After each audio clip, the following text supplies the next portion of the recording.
นี่สิมาเที่ยวตลาดเสาที่หลวงของบางเด้ออันดิบโหลได้น่ะฮะพี่ไปยังไว้เดียวจานไปเลี่ยนไปไหนไป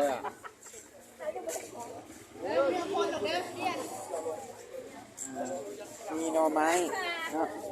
เกียงหน่อไม้แล้วก็มีมากเนาะหน่อไม้บักเลยขี้ มันก็ลืมเมื่อนั้นซ่องมือค่อยลืมบรรยากาศซ่องเบืองมีนั่งยำเห็ดพิโยยำเด้อ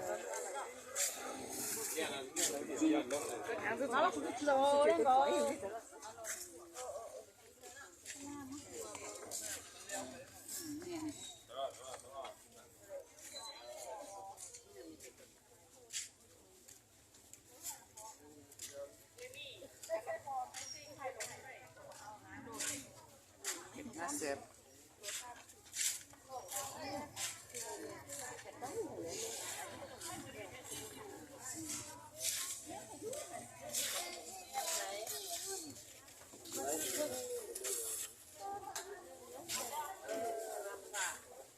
ค่ายเลยเพชร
ปลาจะเป็นไง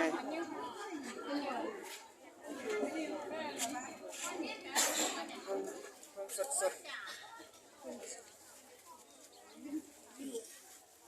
ไข่ห่านนี่น่ะไข่ห่านว่ะน้อยหน่อยไข่หน่อยน้อยห่านเอาให้อันไม่ไก่ฝักอะไรวะมันก็ออกมันก็แตกนี่กับบูก็จะมาค่ายเลย เอาไปให้มันฝัก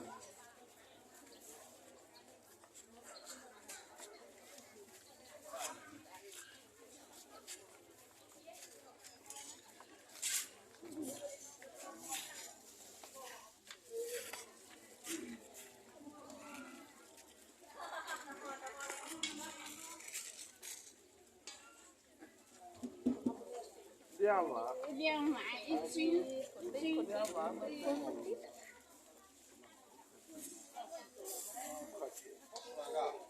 他但也不是嘛。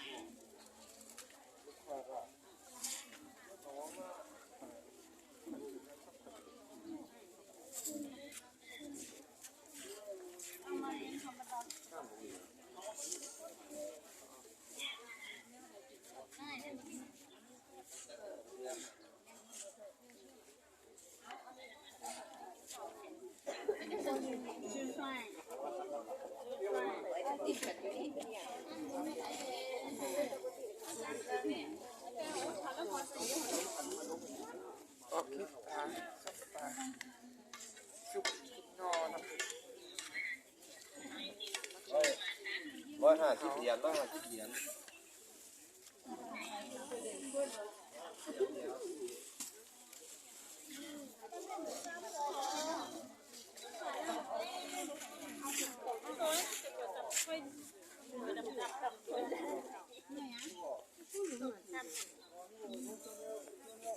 哎呀，这个香蕉两香蕉太急了嘛，他们。太急了。这弄一些看不来。中午了干的嘛？哦，会知道。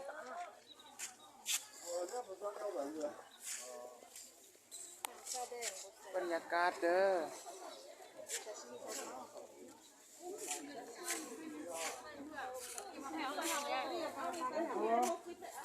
走头。